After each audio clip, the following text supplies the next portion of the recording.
Talibangelical chucklehead Jim Caviezel, who never met a conspiracy theory he didn't like, recently participated in well, I can't really call it an interview, it's more like a propaganda dump, with Michael Flynn, the guy trying to overthrow the US government and turn it into a dystopian hellscape for Jesus. The hilarity ensued, paranoid delusions, narcissism, psychosis, and the screams. Oh, the screams. Let's take a look. I just saw this from Wall Street Silver, and it's got 4.7 million views. So let's just start there. It says his days are numbered, referencing me. They will make it look like an accident. He is likely correct. The CIA does this, and it is used for blackmailing their assets in high places to keep them in line. Okay, not even a minute in, and I object, Your Honor. Let's set aside the accusation Caviezel made against the CIA for a minute. His days are numbered. They'll make it look like an accident. The CIA makes their assets kill people, and then they use their guilt to keep them compliant? That's a nice conspiracy theory, but there's something missing. Where's step one? I mean, if you haven't killed anyone yet, what leverage does the CIA have to force you to kill someone? Step one is an important omission. Hollywood actor Jim Caviezel says CIA operates world's biggest pedophile ring. Well, let me explain something to all of you in the world that think that I'm a little girl and I'm afraid of you. You ass clown. You absolute regressive jackwagon. Girls are the strongest, fiercest little warriors I know. Maybe in your underdeveloped delusional mind you think them weak, but that's your misogynistic ideology speaking. You big jerk. I'm not scared in the least bit. God brought me into Hollywood to become an actor. He asked me to do that. He was my intel officer, the greatest God, the only God. And he loved me enough to give me a purpose in my life because I was the lowest of the low at that time.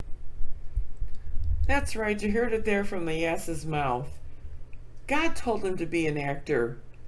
He just forgot to tell him to be a good one. Caviezel was offered a scholarship to study acting at New York's Juilliard School in '93, but he turned it down to portray Warren Earp in the 1994 film Wyatt Earp.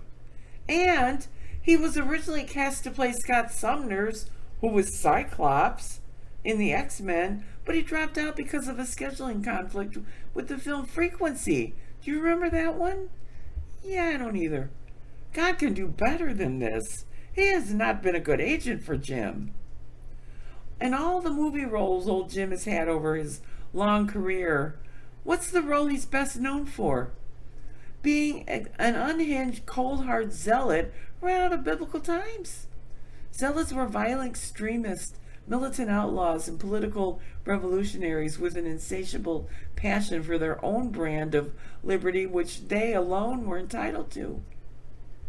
Also, when Jim portrayed Jesus in Mel Gibson's The Passion of the Christ, he was struck by lightning. He was bashed in the head with a 150-pound wooden cross. He got a dislocated shoulder and he got pneumonia. If I was him, I'd be more worried about God trying to take me out than the CIA. I'm just saying. And I would gladly trade my life to save these little ones, because the screaming that I heard was so horrific. I can't sleep at night. At 3 in the morning, for whatever reason, I can hear it. Screaming? What screaming? Did you report this screaming to the police? Do you have evidence? If you had evidence, you'd show us the evidence. You haven't shown us any evidence. It sounds like you're just making shit up again. What have you actually done to save children, Jim? You've acted in one fictional movie that directs attention away from the real children who are in danger.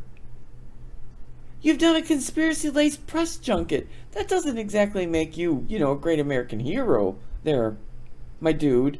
You don't belong to any organizations that work to save real children from sex trafficking and sex abuse. In fact, you have not uttered one damn word, not a word, about the 11,000 instances of child sex abuse in your church. That's just in the United States alone. All in your church. All of those sexually abused children. You've not uttered a peep. What the hell, Jim?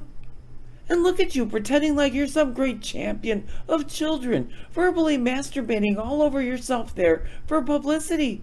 You're actually quite vile. Ew.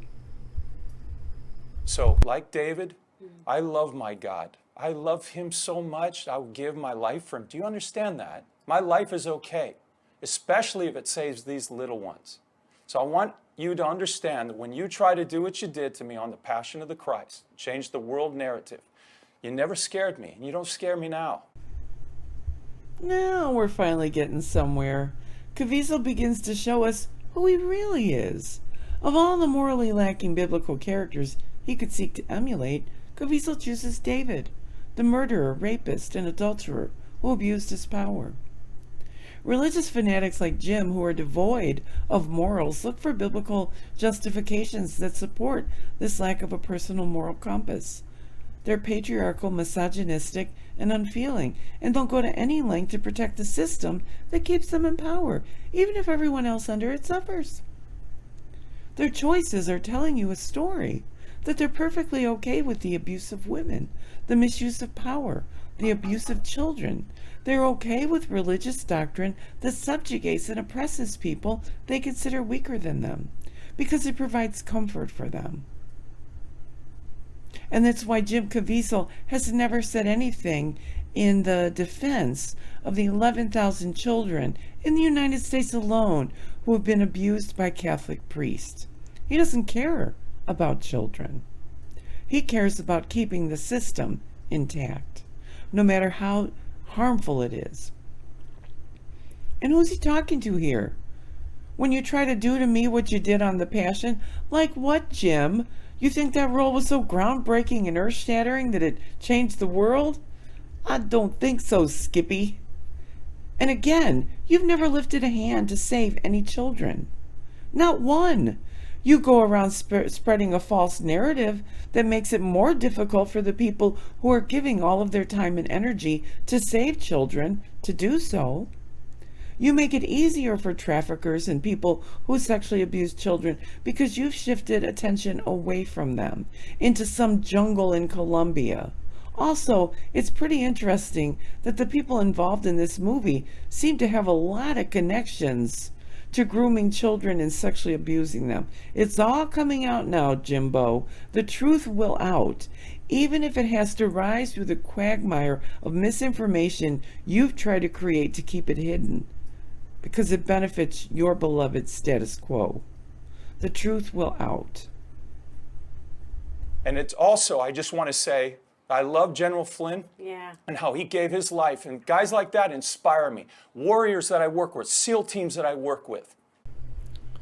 That guy you're so lovingly drooling all over there was fired from his position of Defense Intelligence Chief for insubordination. Flynn pleaded guilty twice to the felony count of willfully and knowingly making materially false statements to the FBI about conversations he had with the Russian ambassador to the U.S., Sergei Kislyak. This is the guy who was involved in an alleged plot to kidnap a Turkish dissident cleric living in the United States for protection and fly him to an island prison in Turkey in return for $15 million. Oh, and he's probably running a Russian psyops against the people of the United States. And some of them are falling for it. He didn't give his life, you donkey. He's sitting right there, Jim, trying to end our American way of life and replace it with a dystopian Christian nationalist system of oppression and subjugation that all the people currently supporting him will not do very well under. Not the media. Yes, there's good media. like Lara Logan, people that are giving their lives, that actually go down there, not your stupid fact checkers. And by the way, do you have to go to fact checking school? Where is that, like a doctorate degree, a master's degree? Ooh, look at him. He's so angry, so bothered, so triggered. Listen to the derision in his voice. He sure doesn't like the fact checkers, does he? He thinks he's entitled to spew his crazy conspiracy theories without question, and anyone who proves him wrong, well, they're the problem. Duh. Let me help you out here, Jimbo. Most fact checkers have journalism or communications degrees, but you surely don't need one. I mean, I do it all the time. It's called research and an open mind. Don't blame the fact checkers because you're a numpty who falls for every conspiracy theory that stokes your prejudice and hatred. I mean, it's not their fault that you're projecting your own twisted, paranoid worldview outward, trying to convince others to follow you into insanity. Your beliefs are distorted by one simple fact, my dude. Your conclusions are predetermined, and nothing that contradicts them is considered, because then you might be wrong. And your overinflated ego sure couldn't take that.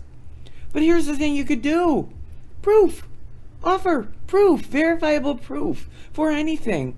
Literally anything you say is true. Show us. And Lara Logan didn't give her life, you quack. She's alive and still a right-wing radical, and so are you, Mr. I'm a legend in my own mind.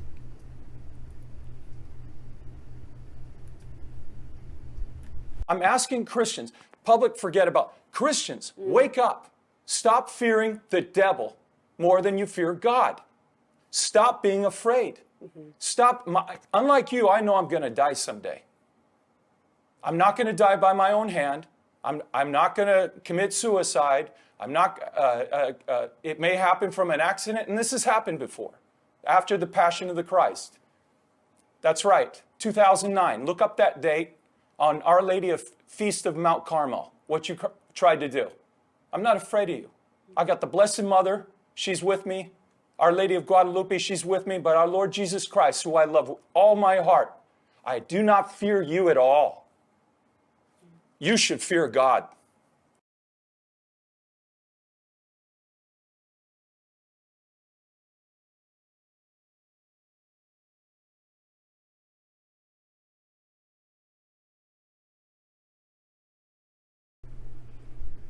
No, Jim, you should fear God.